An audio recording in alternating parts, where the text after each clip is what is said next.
उद्देश्य क्या है? देखिए, अभी 17 तारीख से और 7 तारीख तक सेवा समर्पण अभियान चल रहा है। प्रधानमंत्री आदरणीय नरेंद्र मोदी जी का जन्मतिथि है 17 सितंबर और 7 अक्टूबर को उन्होंने पहली बार संसदीय जीवन की शुरुआत की थी और इसको सेवा समर्पण अभियान के तहत उसको जो सो मनाया जा रहा है। इसमें हम इस पूरे अभियान के तहत अधिक से अधिक टीकाकरण हो, वृक्षारोपण हो, स्वच्छता हो, फिर उसके बाद जो प्रधानमंत्री गरीब कल्याण अन्न योजना है, इसमें लोगों तक अधिक से अधिक अन्न पहुंचे, रक्तदान हो, फिर उसके बाद श्रमदान हो, यानी कुल मिलाकर के समाज के हर वर्ग से जुड़ने का काम। अधिकारों को सम्मानित करना, पंडाल के जो निर्माता हैं और पूजा समिति के जो आयोजक है उनको सम्मानित करना, ये सारे कार्यक्रम इसमें रखा गया है ताकि समाज का हरेक वो वर्ग जो इस देश के निर्माण के साथ जुटा हुआ है, इस समाज के निर्माण के साथ जुटा हुआ है, व्यक्ति के जीवन यापन के साथ जुड़ा हुआ है, उन सबके पास भारतीय जनता पार्टी का कार्यकर्ता पहुंच सके और अधिक से अधिक सेवा का कार्य हो सके। इसी उद्देश्य से इस अभियान को चलाया जा रहा है। और यहाँ जहां तक मैं समझता हूं कि इस आधुनिक भारत के जो सबसे बड़े शिल्पकार हैं प्रधानमंत्री आदरणीय नरेंद्र मोदी जी, और उनके जन्म दिवस को हमने इस रूप में भी मनाया है। आज गांधी जयंती के अवसर पर भी तिरंगा मार्च है, कल सेमिनार का आयोजन हुआ है, आज शिल्पकारों को सम्मानित किया गया है और साथ ही साथ आज टीका का महाअभियान चलाया जा रहा है।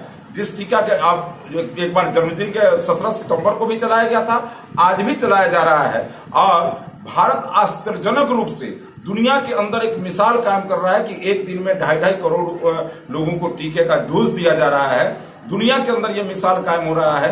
कई देशों की जनसंख्या इतने नहीं होगी जितना हम एक दिन में टीका दे रहे हैं। तो कुल मिलाकर के ये पूरा का पूरा अभियान जन उपयोगी, जन सहयोगी, जन संवाद और जनता से कनेक्शन के लिए यह कार्यक्रम हो रहा है, जिस कार्यक्रम को हम सभी आयोजित कर रहे हैं। तो सवाल है पॉलिटिकल। बिल्कुल बिल्कुल। अभी देखिए, कुशेश्वर स्थान और तारापुर में जो है चुनाव हो रहा है, तो वहाँ पर जो थोड़ा सा अगर स्टेट का है वहाँ का पूरे बिहार का मामला, देश का मामला, इसका बहुत कम जानकारी चुनाव पर हम ले रहे हैं। ठीक। हाँ, वो ठीक है। कुशेश्वर स्थान और तारापुर में जो चुनाव हो रहा है, वो चुनाव उसको आप किस रूप में देखते हैं? तो राजद तो बोल रही है कि हम तो दोनों सीट निकाल लिए हैं। कैसे निकाल लेंगे? जबकि जैसे ही एक उपचुनाव की घोषणा हुई, राष्ट्रीय जनता दल के लोगों ने बिना अपने गठबंधन के घटक दलों से बात किए हुए एक तरफा घोषणा कर दिया कि वहां आरजेडी चुनाव लड़ेगी और दूसरे तरफ कांग्रेस याचक के भाव में भिक्षाटन करती फिर रही थी कि हम कुशेश्वर स्थान से लड़े तो जीत सकते हैं। यानी कुल मिलाकर के गठबंधन के अंदर जो राष्ट्रीय जनता दल है, कांग्रेस है, दोनों के विचार एक नहीं है। आपने देखा होगा एनडीए का जब उम्मीदवार घोषित हुआ, सारे घटक दल के नेता एक साथ मंच पर खड़ा होकर के अपने उम्मीदवार की घोषणा की। दूसरी तरफ वहां क्या है? तलवारें खींची हुई है। एक तरफ तो आपस घर में भी है और गठबंधन में भी है, और इसलिए ये लहूलुहान गठबंधन मैं समझता हूं कि अब सफल नहीं होने वाला है और इस उपचुनाव में बुरी तरह पराजित होगा और एनडीए का उम्मीदवार विजयी होगा। भारतीय जनता पार्टी के बूथ स्तर तक के एक एक कार्यकर्ता इस गठबंधन के उम्मीदवार को विजयी बनाने के लिए अपना सब कुछ लगाएंगे। एनडीए में शामिल है चिराग पासवान? नहीं, देखिए, चिराग शामिल है लोक जनशक्ति party, Bharatiya Janata party, Janata Dal United, हम और ये सारी पार्टियां हमारे साथ जुड़ी हुई है। ये वीआईपी, ये सब पार्टी है। चिराग पासवान है? लोक जनशक्ति, भारतीय जनता पार्टी और जनता दल यूनाइटेड, हम और वीआईपी। तो चिराग है? लोक जनशक्ति पार्टी होती है, व्यक्ति कुछ नहीं होता है।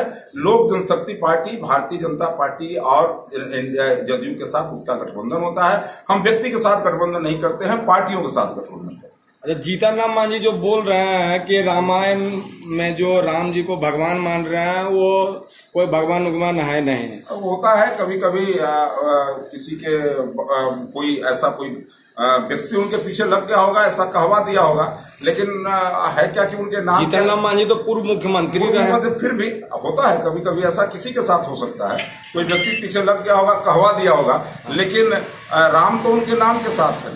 और राम कभी अलग हो भी नहीं सकते हैं। राम तो इस संस्कृति के आधार हैं, इस देश के आचार विचार व्यवहार और हर चीज के आधार हैं, और इसलिए राम से कोई अभिमुख भी नहीं हो सकता, राम से कोई अलग भी नहीं हो सकता।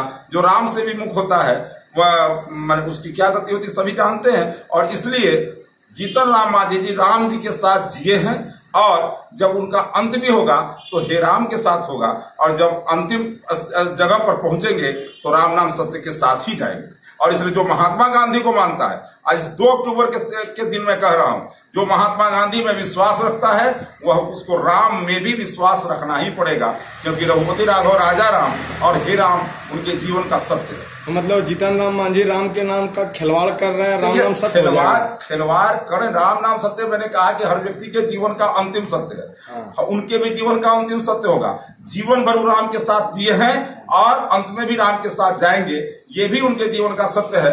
लेकिन अगर किसी के बहकावे में अगर कुछ बोल दिए होंगे, इसका कोई माने मतलब नहीं है। राम सत्य है, राम अमिट है, राम अकाट्य है, इसलिए राम से भी कोई कुछ नहीं हो सकता। की सरकार बन जाएगी बिहार में, महागठबंधन की सरकार बनाने से पहले तो वो अपने घर की स्थिति को ठीक करें। अब कैसे सरकार बनाएंगे? तेजस्वी जी सपना देखते हैं, उनको सपना देखने दीजिए। अब वो लोग जो अनुकंपा के आधार पर राजनीति करते हैं, राजनीति के प्रति नॉन सीरियस हैं, जो लोग जब भी बिहार संकट में रहता है तो दिल्ली चले जाते हैं, वहां से राजनीति करने का प्रयास करते हैं, ऐसे लोगों को सपना देखने का अधिकार है। इसलिए अधिकार है कि जो ये सोचता है कि हम इस खानदान के वारिस होने के चलते, इस खानदान के चश्मो-चिराग होने के चलते हमारा अधिकार है सत्ता पर, ऐसे लोगों को जनता बार बार सबक सिखाती है। और मैं समझता हूं इसी इंतजार में रह जाएंगे कि कभी हम सत्ता में आएंगे, लेकिन जिस तरह से वास्तविक उत्तराधिकारी और क्या कहते हैं, वास्तविक उत्तराधिकारी और स्वाभाविक उत्तराधिकारी, इन दोनों में जो तलवारें खींची हैं और जिस प्रकार से राजद लहूलुहान है और वहां पर बुजुर्गों का जिस तरह से अपमान हो रहा है, मैं समझता हूं आने वाले समय में यूपीए के जो घटक दल हैं, वो चाहे कांग्रेस हो या राजद हो, इतिहास की वस्तु बन जाएंगे। बच्चे पढ़ेंगे कोई राजद था, कोई कांग्रेस थी। जैसे कन्हैया जी अभी आ गए कांग्रेस में, नहीं लगता है कि युवाओं का आकर्षण बढ़ेगा? इसलिए कोई विषय नहीं है कन्हैया। हाँ, ये जरूर है कि कांग्रेस के चाल चरित्र चेहरा को देश पहचान गया कि ये टुकड़े टुकड़े गैंग के साथ हैं। कांग्रेस के लोगों को लोग जान गए कि ये लोग देशद्रोहियों के साथ हैं। जिन लोग वो ऐसे लोगों के साथ हैं जो लोग नारा लगाते थे, अफजल हम शर्मिंदा हैं, तेरे कातिल जिंदा हैं, और कातिल सुप्रीम कोर्ट को बताते थे। ऐसे लोग के साथ हैं जो सेना को कहता है कि सेना बलात्कारी है। ऐसे लोग के साथ हैं जो लोग पारामिलिट्री फोर्स के लोग जब मारे जाते हैं छत्तीसगढ़ के अंदर तो वो लोग जश्न मनाते हैं। और कांग्रेस आज ऐसे लोगों के साथ है जो जेएनयू के अंदर हिंदू देवी देवताओं की नंगी तस्वीरें बनाता है। और इसलिए कांग्रेस अब उस दिशा में बड़ी तेजी के साथ आगे बढ़ रहा है, जिधर केवल खाई ही खाई है और इतिहास की वस्तु बनकर के कांग्रेस रह जाएगा। Okay, thank you.